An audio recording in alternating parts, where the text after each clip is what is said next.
সব থেকে ভাই মালয়েশিয়ার পাম বাগানের মধ্যে সব থেকে ভালো কাজ কোনটা আর কোন কাজে বেশি টাকা? তো মালয়েশিয়ায় 5-6 রকম কাজ আছে পাম বাগানে। এক হইলো বীজ দেওয়া কাজ, ভাই আম্মু করেছে বীজ দেওয়া কাজ।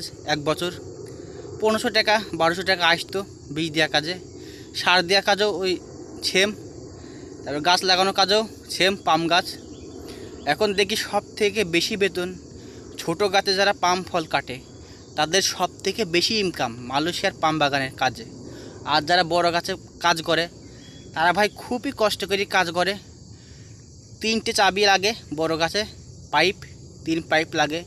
বড় গাছের পাম বাগানের কাজ খুবই কষ্ট। তো আপনারা যারা আসতে চান মালয়েশিয়ার পাম বাগানে এসে ভাই বলবেন, বসরা বলে বীজ দেখ কাজ কর, এ কাজ কর, ও কাজ কর। তোমরা ভাই এসে বলবেন, আমরা কাজ করব ফল কাটা, শুধু ফল।